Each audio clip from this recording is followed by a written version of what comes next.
Hello, ഇത് നമ്മൾ മലപ്പുറം വണ്ടൂരിനടുത്ത് കൽപ്പകത്തിൽ വന്നിരിക്കുകയാണ്. ഇതിന്റെ ചേച്ചിയുടെ വീടാണ്. പാലക്കാച്ചിന് വരാൻ പറ്റില്ല, അങ്ങനെ ഒരു ദിവസം നമ്മൾ എല്ലാവരോടും ഇറങ്ങി. മിനിമലിസ്റ്റ് ആയിട്ട് ബഡ്ജറ്റ് ചുരുക്കി ചെയ്തൊരു വീടാണിത്. വാൾസ് കുറച്ച് ഗ്ലാസ് ഏരിയാസ് കൂട്ടി നല്ല സ്പേഷ്യസ് ആയിട്ട് ഇന്റീരിയേഴ്സ് ആയാലും ഫർണിച്ചേഴ്സ് ഒക്കെ സൂപ്പർ ആയിരുന്നു. ഇത് ചിന്തു, ചേച്ചിയുടെ ഇളയ മോനാണ്. ഇത് ചേച്ചിയുടെ മൂത്ത മോൻ നന്ദു.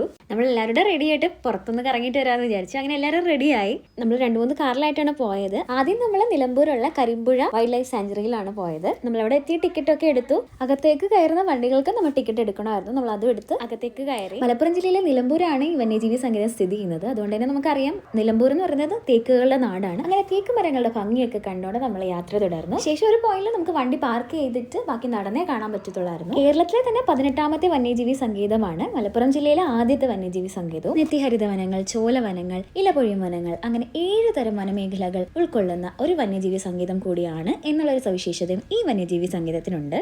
ചാലിയാർ പുഴയുടെ പ്രധാന പോഷക നദിയായ കരിമ്പുഴയിൽ നിന്നാണ് ഈ വന്യജീവി സങ്കേതത്തിന് പേര് വന്നതെന്നാണ് പറയുന്നത്. വർഷങ്ങൾക്ക് മുമ്പ് സന്നിലങ്ങൾ ഇവിടെ ക്യാമ്പ് ചെയ്ത് കുളിച്ചിട്ടുണ്ടെന്നൊക്കെ പറഞ്ഞു. പക്ഷെ ഇപ്പൊ അതൊക്കെ റെസ്ട്രിക്റ്റഡ് ആണ്. പിന്നെ ഞാൻ കേട്ടത് ഏഷ്യയിലെ തന്നെ ആകെ അവശേഷിക്കുന്ന ഗുഹവാസികളായ ചോല നായ്ക്കർ എന്ന് പറയുന്ന പ്രകൃതിയോട് ഇണങ്ങി ജീവിക്കുന്ന ആദിവാസി വിഭാഗങ്ങൾ അവിടെ താമസിക്കുന്നുണ്ടെന്നാണ്.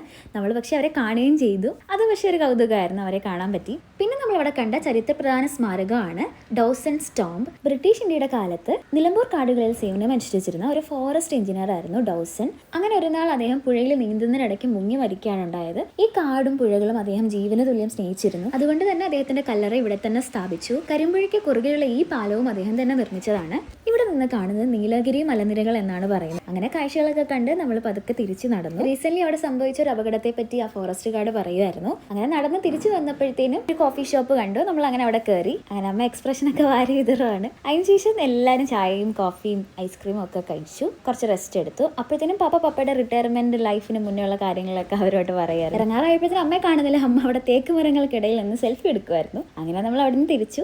പിന്നെ നമ്മൾ എത്തിയത് വാണിയമ്പലം പാറയിലേക്കാണ്.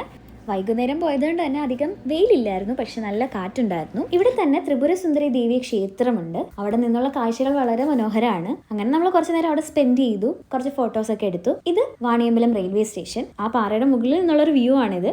അവിടെ നിന്നെടുത്ത കുറച്ച് ഫോട്ടോസാണ്. ഇതെൻ്റെ അച്ഛനും അമ്മയും ചേട്ടനുമാണ്. അവിടെ കുറേ സമയം സ്പെൻഡ് ചെയ്ത് കുറച്ച് സ്നാക്സ് ഒക്കെ കഴിച്ച് നമ്മൾ കുറച്ച് എൻജോയ് ചെയ്തിട്ട് അവിടെ നിന്ന് പതുക്കെ ഇറങ്ങി. നമ്മൾ കഴിച്ച സ്നാക്സിൻ്റെ കവറും ബോട്ടിലും ഒക്കെ നമ്മൾ തിരിച്ച് വീട്ടിൽ തന്നെ കൊണ്ടുവന്നു. അങ്ങനെ നമ്മൾ അവിടെ കുറച്ച് നേരം സ്പെൻഡ് ചെയ്തിട്ട് നമ്മൾ കുറച്ച് ഷോപ്പിംഗ് ഒക്കെ കഴിഞ്ഞിട്ട് പോയത് ഫുഡ് കഴിക്കാനാണ്.